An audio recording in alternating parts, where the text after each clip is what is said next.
You'll remember this moment, the sound of her breath, shallow in the silence, the shimmer of power in her veins, the weight of a knife in her trembling hand, the feeling of love and death converging beneath the mountain.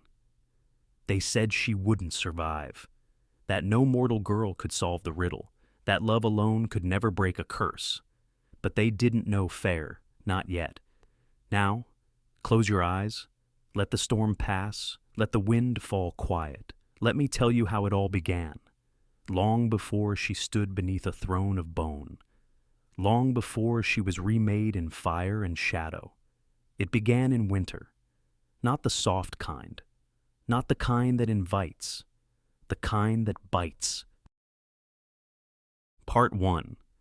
The Mortal Woods and a Fateful Kill. Not a soft, glistening winter of snowflakes and warm hearths, but the kind that bites, the kind that presses against your bones and whispers hunger into your stomach. In the depths of the forest, beneath branches heavy with snow and silence, a girl named Feyre moved like a shadow between the trees. She was lean from hunger, quiet from practice, and careful, not just because of the weather or the beasts that roam these woods, but because in this world, silence could be the difference between life and death. Feyre was 17 years old, and every day she went out into that frozen wood, she knew she might not come back. But she did it anyway. Her family depended on her. Her once proud father, who sat beside a crumbling hearth with vacant eyes, was no longer the man he used to be. Once a merchant with ships and silver, he had lost everything. First his fortune, then his health, and finally his spirit. Now he barely spoke, and when he did, it was only to murmur about the past.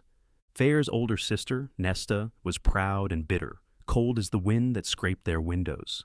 She refused to hunt, to sew, to dirty her hands. Elaine, the middle sister, was gentle and sweet, but lived in a world of flowers and dreams, untouched by the cruelty of their reality. Neither could or would provide. So Feyre hunted. She had taught herself with trial and error, with bruised hands and broken arrows, with the kind of desperation that sharpened her aim more than any tutor ever could. Her bow was old, her arrows few, but she knew how to track, she knew how to breathe slowly, how to quiet her heartbeat when prey was near. And she knew the forest like she knew the contours of her own palm. That day snow dusted the ground in a fine powder, muting every sound. The trees stood like silent sentinels. Feyre moved through the undergrowth, eyes sharp, every step deliberate. Her stomach ached with emptiness, but her focus never wavered. She saw the prints before she saw the creature, a trail of large padded paws in the snow. Not a normal wolf, too big, too heavy. When she finally spotted it, standing near a clearing, she froze. The wolf was massive, its coat silvery gray, its eyes too intelligent, too aware. It was not just a predator, it was a question, a threat, a possibility. Was it a regular wolf, or was it something more? There were stories, whispers about the Fae, immortal beings from the land of Prythian, just beyond the invisible wall that divided the mortal realm from theirs. Stories told of shapeshifters, of cruel tricks, of creatures who wore the faces of wolves and men. But Feyre didn't have the luxury of fear, not today. She raised her bow, the arrow flew true, the wolf fell. She stood there for a moment afterward, heart thudding, the silence around her suddenly too loud. She skinned the beast with numb fingers, whispering apologies into the cold. She took the meat, took the pelt, took everything she could carry, and then she left. She walked the long road home, snow crunching beneath her boots, the weight of the kill heavy on her back and heavier in her heart. When she returned, no one asked how she'd done it, no one thanked her. Nesta turned her nose up at the meat. Elaine smiled softly and turned away. Her father said nothing, but Feyre cooked the meat. She divided the portions, she kept them alive, as she always did. That night, the fire flickered low. Outside, the wind howled, and in the morning, the beast came. It shattered the door with one strike of its claw. The cottage shook with its roar. Feyre, who had faced wolves and hunger and cold, froze. Because this was no ordinary beast. It stood tall and terrible, part animal, part nightmare. Antlers spiraled from its skull, fangs flashed in its maw, Fur cloaked its massive form, and power pulsed from it like heat from flame.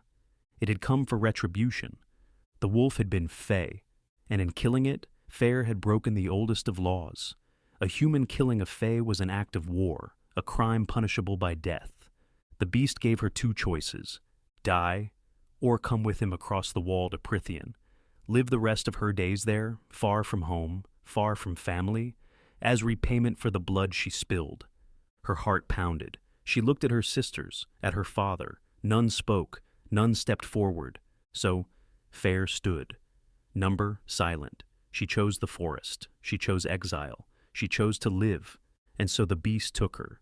The journey was long, and the woods grew stranger with each passing hour. Trees bent in unfamiliar ways. Flowers bloomed even in frost. The air shimmered with a magic she could almost taste. She had never crossed the wall before. No human had in centuries. When they finally arrived, the beast slowed, and before her stood a manor, grand, green-roofed, ancient as myth. The beast stepped forward, and then before her eyes, his form shifted, twisted, transformed. Not into a man, not fully, but something in between, golden-haired, broad-shouldered, still glowing faintly with magic. His eyes were a vivid green, filled with things she couldn't name. "I am Tamlin," he said, High Lord of the Spring Court. And Feyre, who had known nothing but hunger and cold and the weight of responsibility, now stood in a place where magic lived in every stone, and danger hummed just beneath the surface. Her room was warm, her clothes fine, her meals rich, but the beauty of it all was foreign, uncomfortable. She did not know the rules here. She did not know what was expected of her. So she waited. She watched. And outside, in the endless wild gardens, something stirred. Part 2. The Spring Court and a Masked Stranger. When the beast who had taken Feyre across the wall removed his glamour, she didn't see a monster. She saw a man, tall, broad-shouldered, golden-haired, and yet still not quite human. His eyes gleamed a bright green, almost luminous in the Fey light. His skin held the faint glow of power, and across his face, like all the others in his court, was a mask fused permanently to his skin, covering the upper half of his face. He introduced himself with a quiet, measured voice. Tamlin, High Lord of the Spring Court. Feyre, still reeling from the loss of everything she knew, said nothing at first. Her heart beat fast. She was alone in a strange land, surrounded by creatures who had once only lived in stories and warnings. But this was no tale told by candlelight. This was real. Tamlin told her she would be safe, that she was not a prisoner, that she was here to fulfill the terms of an ancient treaty. She had killed one of his kind, so she would live among them forever. Forever. The word echoed in her mind like a cold wind. The Spring Court estate was vast, surrounded by meadows that stretched for miles, and gardens that bloomed in colors she had no names for. Vines curled along ancient stone. Wild flowers spilled over the edges of winding paths. A forest stood tall in the distance, alive with birdsong and whispers she couldn't decipher. It was beautiful, but it was not home. Feyre hated it at first. The beauty felt like mockery. She hated the abundance, the laughter in the halls, the way the Fae looked at her with mild curiosity, as if she were a pet or a novelty. She hated the masks most of all, the way they never moved, never shifted. The way they reminded her that something was wrong here, deeply wrong. And she hated Tamlin too. He was too still, too calm, too powerful. She didn't trust him, not his quiet words, not his careful gestures, not the softness in his eyes. He had taken her, stolen her from her family. Even if it was by law, by treaty, it still felt like a theft. But time has a way of softening edges, and Prythian was not what she expected. Tamlin gave her space. He offered her rooms, warm meals, freedom to walk the grounds. She was not locked away. There were no chains, no cages, just expectation and silence. Each day she wandered. She learned the shape of the manor, the way the hallways curved, the way the light filtered through stained glass in the late afternoon. She found places to hide. She listened. And always she painted. Tamlin noticed. He left her paints, brushes, canvases. At first, she ignored them, but her fingers itched, and when no one was looking, she dipped her brush into color and let her mind drift. One day, Tamlin sat beside her as she painted. He didn't speak, just watched, and for a moment, she felt something different. Not fear, not anger, curiosity. There was another Fae who caught her attention, Lucian, Tamlin's emissary. He wore a half-mask shaped like a fox, and his wit was sharp, his tongue sharper. He mocked her, challenged her, called her human like it was an insult. But beneath the sarcasm, Feyre sensed something else: loyalty, worry, weariness. Lucian had a scar across one eye, and behind it, a story she didn't yet know. Over the days that followed, she pieced together fragments of the world she had entered. The Spring Court was one of 7 courts in Prythian, each ruled by a high lord. There was a blight, they said, a sickness, a dark magic that spread like rot across the land, weakening magic, twisting creatures, unsettling the balance. But no one would tell her where it came from, or what it truly was. The masks, she learned, were part of a curse. They had been attending a masquerade when the blight struck, and the masks fused to their faces. Since then, none could remove them. But Feyre could feel that this story was incomplete. One morning, while walking the garden path, she heard something in the distance, a scream, quick, muffled. She followed the sound and saw Tamlin, sword drawn, standing over a creature twisted by the blight, its body malformed, its eyes clouded. He killed it swiftly, then turned to Feyre, face unreadable beneath his mask. "This is what's leaking from the north," he said quietly, "and it's getting worse." He warned her to stay on the estate grounds, to avoid the woods, the borders, the deep places where old things still stirred. And she listened, but questions bloomed in her mind like thorns. At dinner, Tamlin would try to engage her. He asked her about painting, about her family, about the human world. Feyre gave short answers, guarded ones. She did not trust easily. But Tamlin was not what she expected. He was not cruel, not cold. He was kind, in a way that felt uncertain, like someone who hadn't had much practice with kindness. He left flowers by her door. He had her favorite meals prepared, even when she didn't ask. He brought her to hidden places in the garden where rare blossoms grew. He showed her a glade where fireflies danced in spirals at dusk. And once, after she told him about her mother's favorite color, he painted a room with it, soft blue, like the sky after rain. Bit by bit, her anger dulled. Her curiosity grew. Tamlin, she realized, carried a heaviness inside him. He looked at the horizon as though waiting for something terrible to arrive. He moved with precision, like someone used to violence. And when she caught him looking at her, it was not with possession or command. It was with something softer: respect.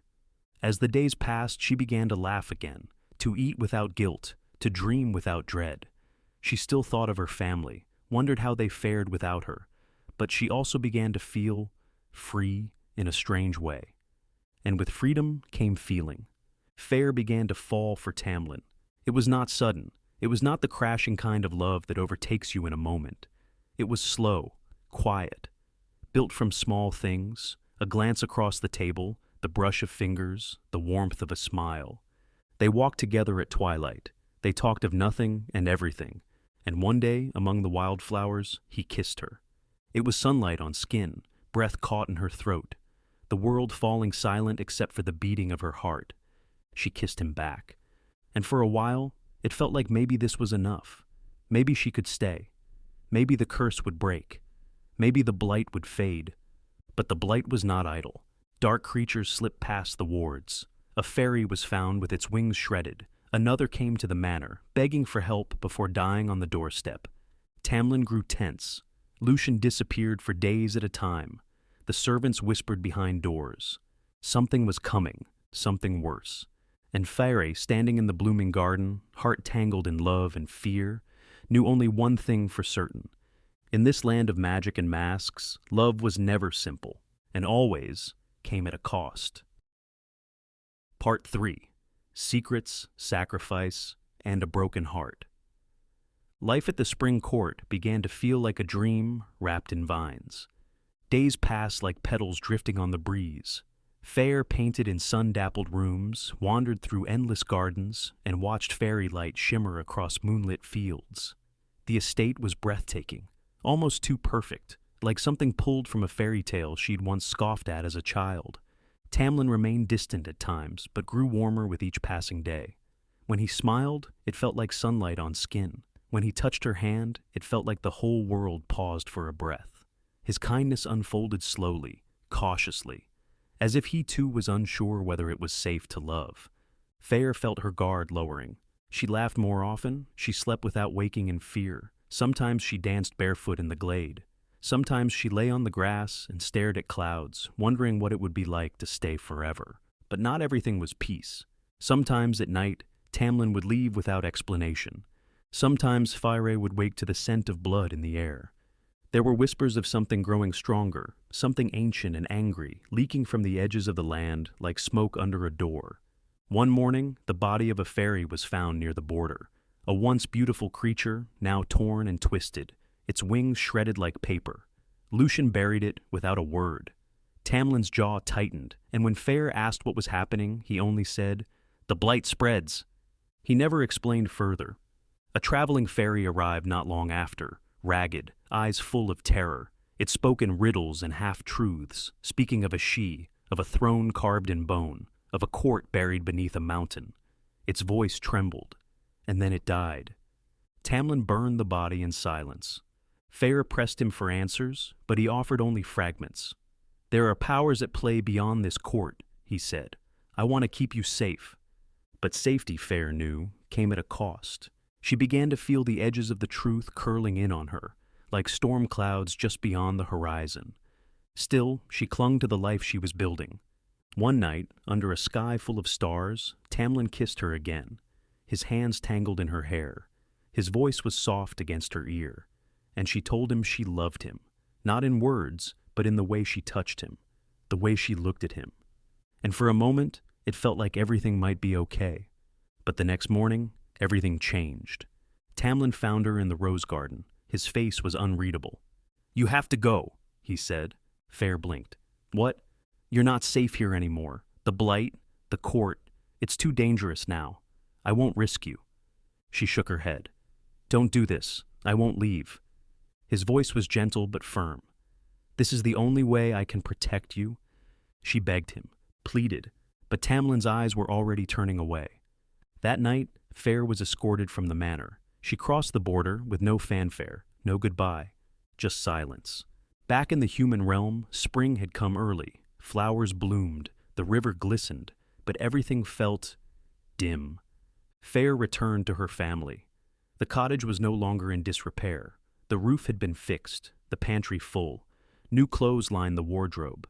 Tamlin, she learned, had ensured their comfort, quietly, from afar. Her father smiled more now. Elaine planted a garden. Even Nesta, proud and hardened Nesta, looked at Feyre with something like gratitude. But Feyre did not feel at home. She woke in the middle of the night, heart pounding, dreaming of claws and green eyes, of curses and masks. She touched her chest, remembering the warmth of Tamlin's hand, the way he had whispered her name. She had left him. But she had not stopped loving him.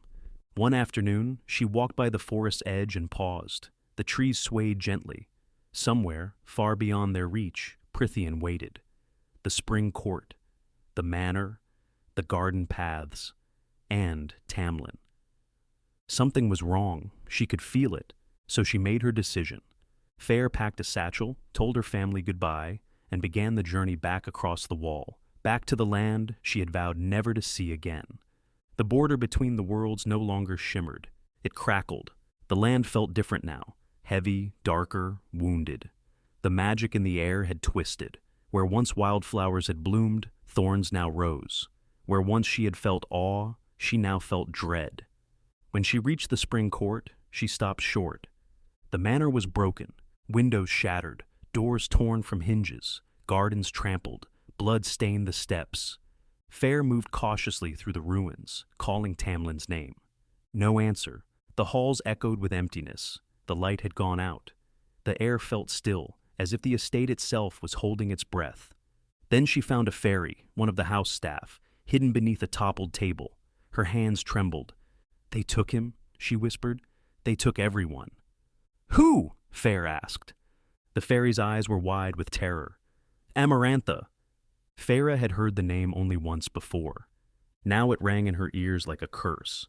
Amarantha, queen beneath the mountain, ruler in shadow, a fae of unimaginable power, centuries old, who had claimed Prythian as her plaything. She had enslaved the courts, twisted their laws, and laid a curse upon the spring court that trapped them behind masks, stole their magic, and fed on their silence.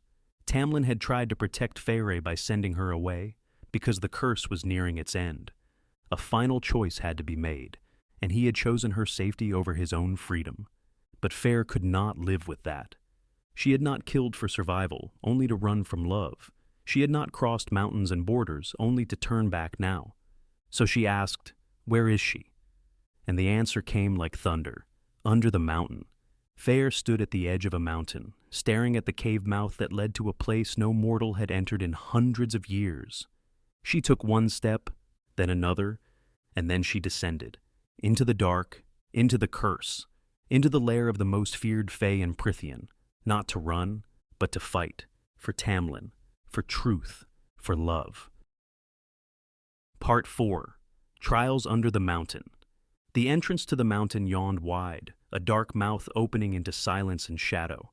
Feyre stood at the threshold, her heart pounding. The earth beneath her feet felt colder here, heavier. A wind whispered from within the mountain, and with it came the scent of damp stone. And fear. She stepped forward. The tunnel curved downward, lit by torches that burned with eerie blue flame. The light cast long shadows, flickering against the carved stone walls. Her breath echoed in the silence. Step by step, she descended into the heart of Prythian's oldest nightmare. This was under the mountain, and at its center sat Amarantha. She waited on a throne of obsidian, crowned in twisted iron.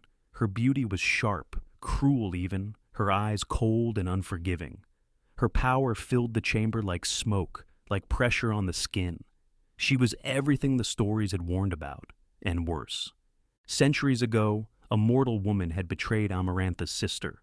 The wound had festered into hatred, and now Amarantha took revenge, not on one person, but on all mortals. She had enslaved the high fae courts, broken their magic, and dared any to challenge her rule. And there, to Amarantha's left, sat Tamlin, still masked, still silent, but not free. His eyes met Feyre's for the briefest second. She could not read his expression, but she felt the pain behind it. To win his freedom, to break the curse, to restore the spring court and save the land, Feyre stepped forward and offered a bargain. 3 trials, 3 deadly challenges. If she survived, Tamlin and his court would be freed. If she failed, she would die. Amarantha smiled, and the trials began. The first came quickly. Feyre was thrown into a vast chamber filled with mud and bones. The ceiling loomed high above, the walls smooth and impenetrable. A gate slammed shut behind her. From the shadows emerged a monster, massive, scaled, eyes gleaming red in the torchlight.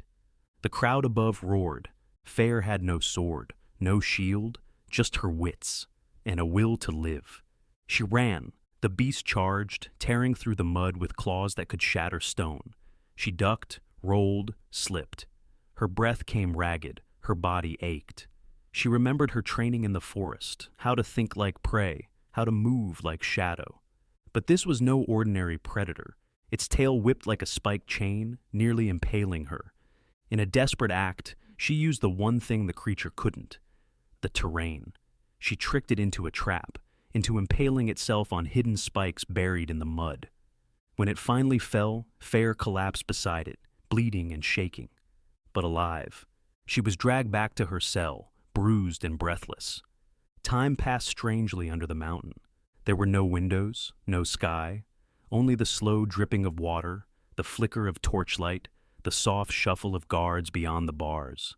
Feyre healed, slowly. And then came the second trial. It was not a test of strength. It was a riddle. She was brought to a cavern lined with carved runes. Before her stood a massive door, sealed by magic. Carved above it were symbols, letters she could not read. On the ground were levers, switches, and pressure plates. A voice spoke, echoing through the chamber. Choose the right combination, and the door opens. Choose wrong, and the spikes will fall. She tried to reason it out, tried to see patterns, but she couldn't read the script, couldn't understand the clues. Panic rose. Then she heard a whisper.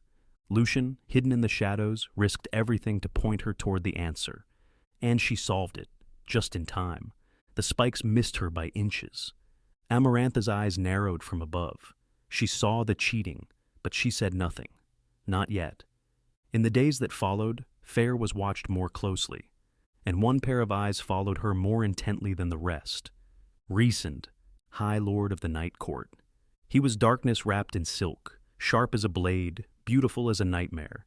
He spoke in riddles, laughed in shadows, and walked through fear as if it were mist. Rhysand saw Feyre's wounds, her strength, her cleverness, and he offered her a deal. He would heal her wounds, he would help her survive. But in return, she would give him 1 week of every month for the rest of her life. A bargain. She hesitated, but death was near, so she agreed. A swirling tattoo appeared on her arm, wrapping from palm to elbow in dark ink, a mark of the bargain, a symbol of power. He saved her, and now she owed him. The final trial was unlike the others. Feyre was brought before Amarantha again, before the full court, before Tamlin, silent and unmoving. This test was not of wit or might, it was of the heart. 3 Fae knelt before her, blindfolded, gagged. She was given a blade. "Kill them," Amarantha said. "One of them is Tamlin. One of them has the key to break the curse. Choose." Feyre's hands shook. She begged, pleaded. But there was no mercy here. She made her choice. With trembling fingers and tear-streaked cheeks, she did what was asked. She chose and killed. The blade pierced flesh. The room fell silent, and then, suddenly, Tamlin stood. Whole, unharmed. He was not one of the Fae. It had been a trick. The trial was a distraction, because what truly mattered was not the blade, but the riddle Amarantha had given her at the start. A riddle of 5 words. Feyre stood, blood on her hands, eyes full of grief, and she spoke. "The answer is love." A hush fell. Amarantha froze. And then she struck. Despite solving the riddle, despite passing all 3 trials, Amarantha would not honor her word. She lashed out in rage. She broke Feyre's bones, crushed her beneath magic, tore through her body with fury. Feyre collapsed. Her breath stopped. Her heart stilled. She died, but death is not always the end. Above her broken form, the High Lords of Prythian stood, Tamlin among them, Rhysand, the others. One by one, they stepped forward. One by one, they offered a drop of their power, a gift, a thread of magic from each of their souls. Feyre's body shimmered, her wounds vanished, her breath returned, and she woke, not as a mortal, but as High Fae. Her bones were new, her senses heightened, magic pulsed in her blood. She had been remade. Tamlin broke free, his full power returned.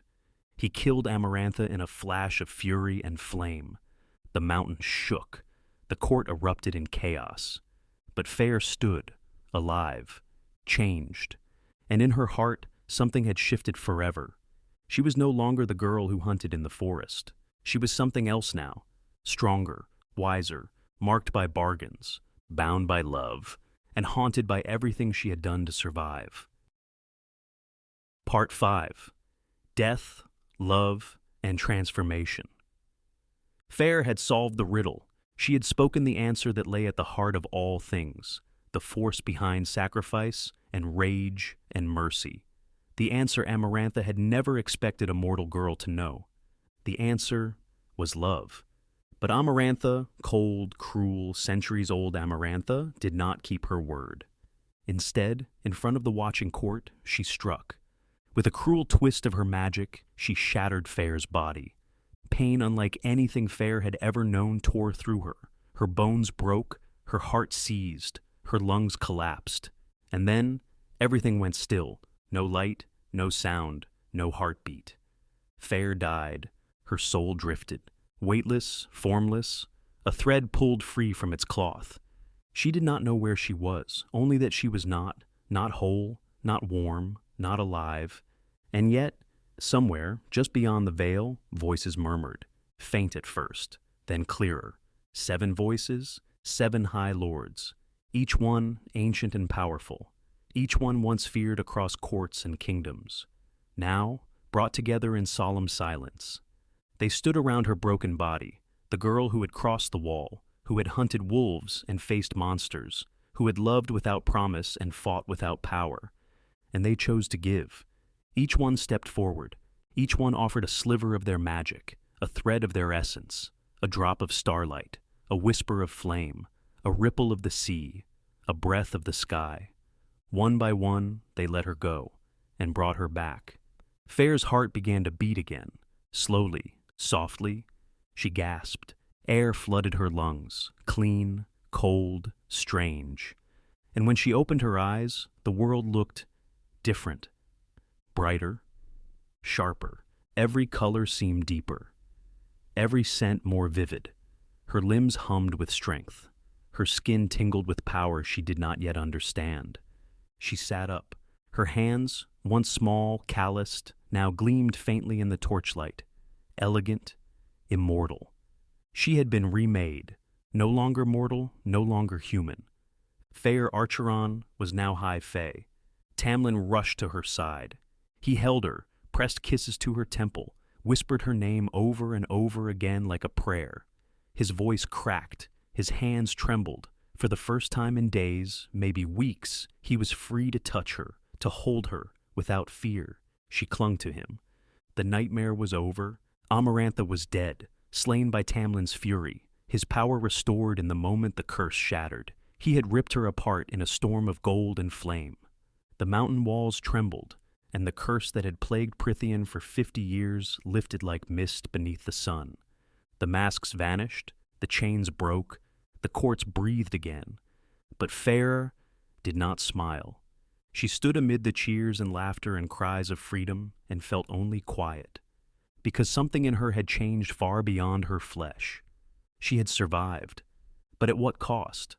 She remembered the final trial, the blade in her hand, the innocent lives she'd taken, the choices she had made with blood and trembling.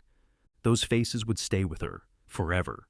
And though Tamlin held her close, called her brave, called her beloved, Feyre felt a piece of herself slipping through her fingers like water. In the days that followed, the court above the mountain rejoiced. The spring court began its healing. Light returned to the land. Flowers began to bloom again. Feyre and Tamlin returned to the manor that once held such peace and promise. The vines grew green again. The fountain in the garden sang. The birds returned. And yet, at night, Feyre could not sleep. She would lie beside Tamlin and stare at the ceiling, her hands folded over her chest, remembering what it felt like to die, remembering the faces of the Fae she had killed, remembering the sound of Amarantha's laughter, the cracking of bones. She was not the same, and she didn't know who she was now. One evening, while standing by the window, she thought of Rhysand. He had kept his bargain, 1 week every month. It still stood. She looked at the tattoo on her arm, the dark swirling mark that now seemed to pulse gently, quietly, like a heartbeat. Rhysand had helped her, had kept her alive during the trials. He had painted stars on her body when she could not sleep, had spoken to her not as a burden, but as an equal, had seen her pain and not flinched from it. What did he see in her now? What did she see in herself? Tamlin, full of love and relief, offered her his future. He wanted her to be his mate, his high lady. He wanted the past behind them, the curse forgotten, the pain buried.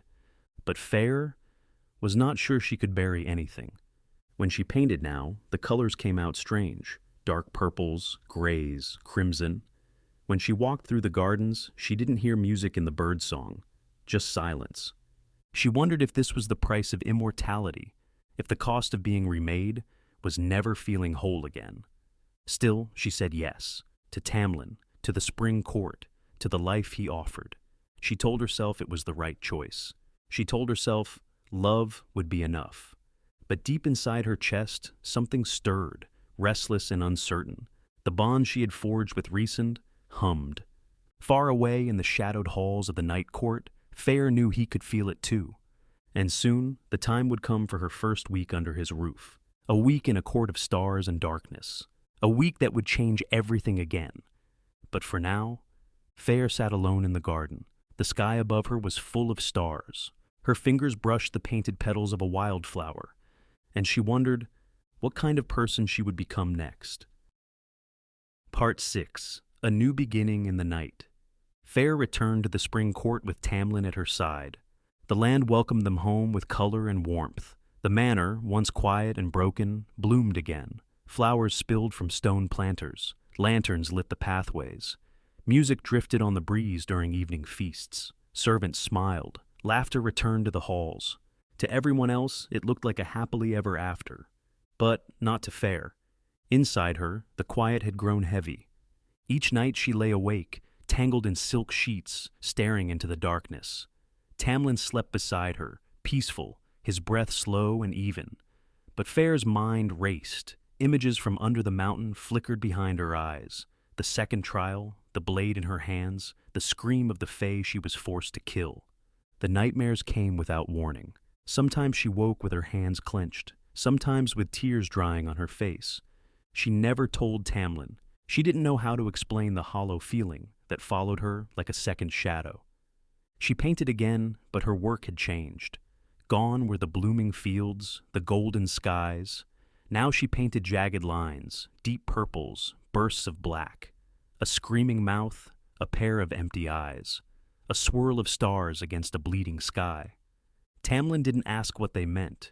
He simply kissed her forehead, wrapped his arms around her, and told her everything was going to be fine.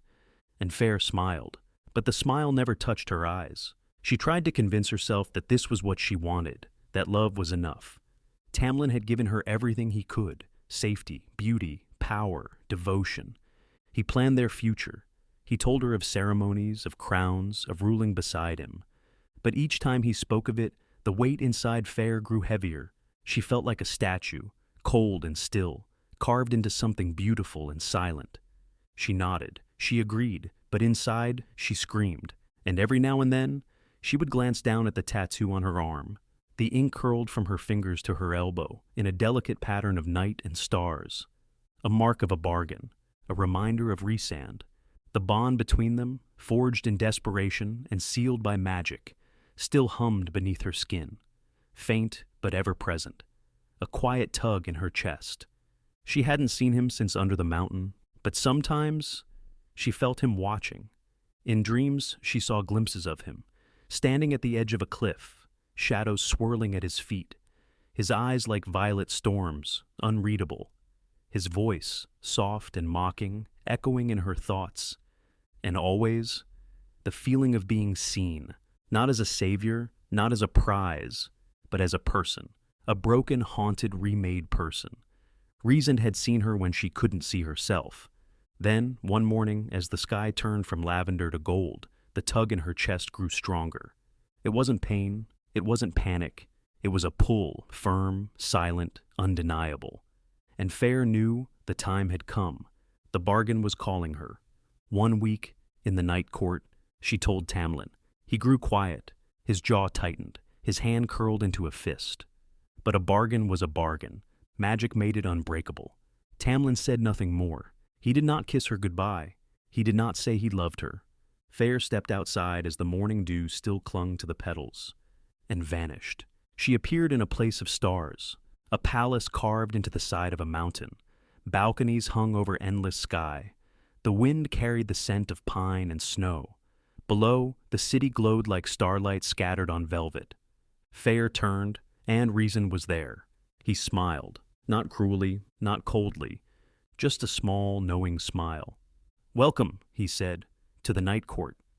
And in that moment, in the space between past and future, between fear and flight, Feyre breathed, deeply, freely. For the first time since death and resurrection, she felt something stir inside her that she had not felt in months. Hope. Back in the spring court, the vines kept growing, the roses kept blooming, but the girl they had once sheltered was already becoming something more.